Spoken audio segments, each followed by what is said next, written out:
All right, and today we're doing a very special analysis for one of our viewers here on the channel, Cindy. So I want to thank you so much for being a part of my live the other day. So I promised you I would go ahead and do a quick analysis of your niche. So you're in the stained glass business. So like I was mentioning before on my live, definitely, I mean, I don't know if this is a hobby or if this is like a side hustle or if this is something that you kind of want to generate some serious income from. But what I'm going to do today is show you the demand for this. Okay. So basically, if we use a couple of tools, so I have a bunch of professional tools that I use. One of them is called Ahrefs. If you're trying to do this on a level by yourself, or if anybody's looking for a good keyword research tool, Uber suggests is pretty good. They have a lifetime pricing for about $300 lifetime. You're able to get this tool, and it basically is going to do the same thing that I'm doing for you here. So I'm not an affiliate or anything. I'm just mentioning it. This tool right here cost me like about $400 a month. So let's look at stained glass. So what we do here with this tool is basically we put in what's called a seed keyword, and then it gives us combination and permutations of what are the potential other words related to this tool. I mean, to this word. So you can see that there's roughly 155,000 plus different keywords related to this. So what you would want to do is sort through this, right? And I think just by looking at your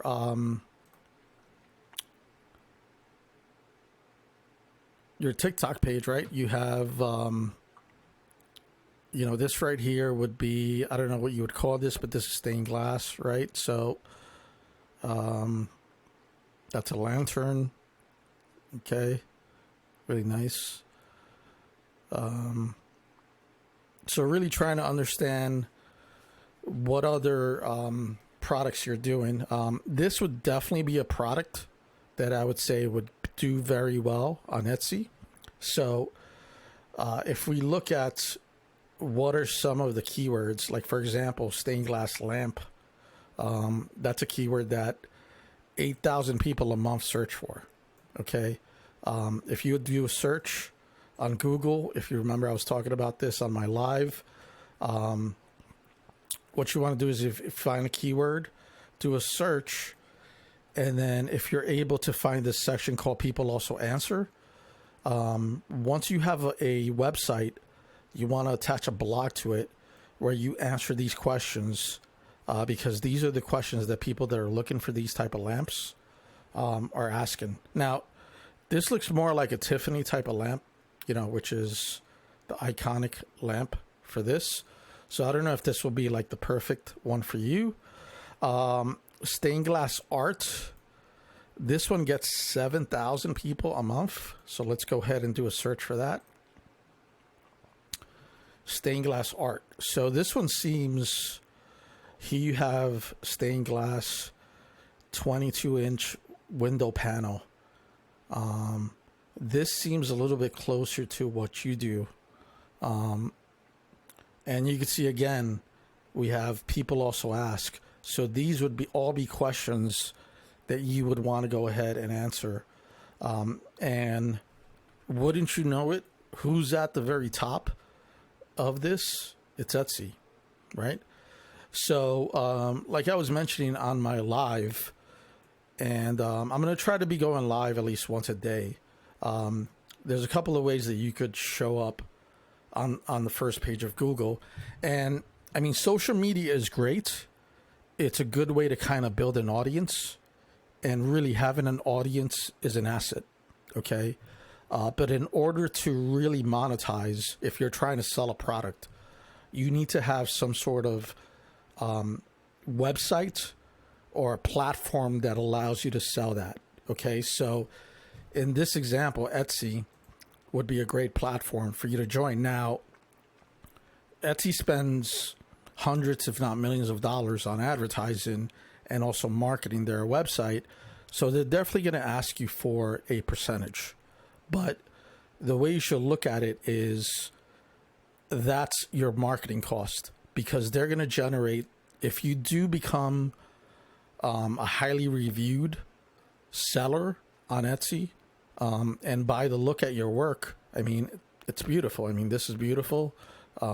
This is great. This is beautiful. So you shouldn't have a problem with that, right? So this seems to be one of the main words that you would want to go ahead and go after. And I did also mention that a good way to build a website is to have a keyword in it. And there's this website called Noam.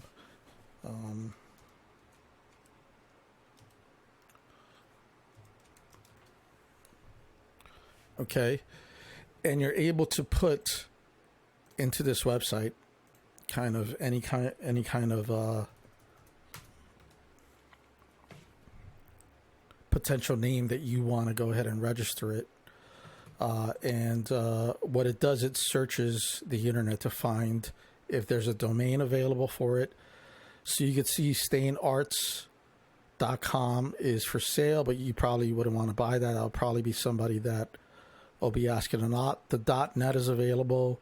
The .co, I would rather go with a .co than a .net.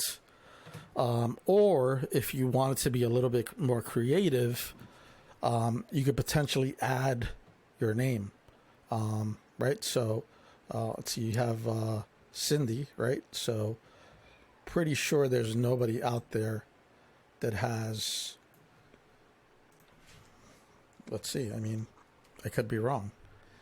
Cindy Stain Glass Art. Let's search for that.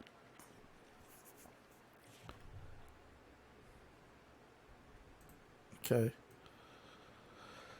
And wouldn't you know, it's available. So you could go ahead and buy that domain.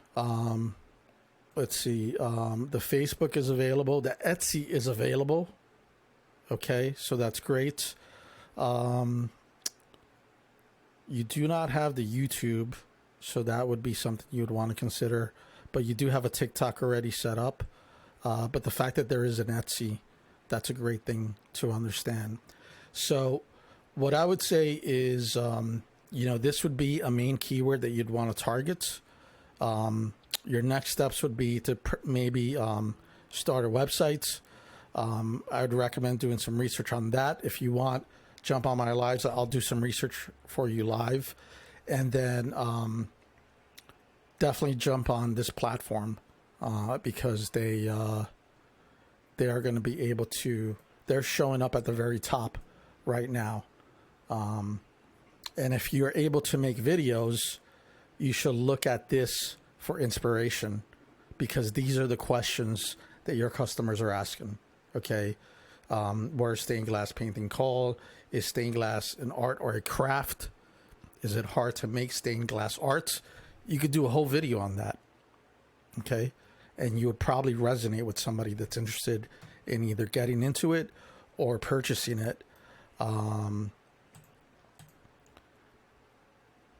long does stained glass last? That would be definitely something, if I'm looking to purchase it, I would probably be asking that question. So you could go ahead and toggle through all of these. What's the difference between art glass and stained glass? That's something that you could also write content about.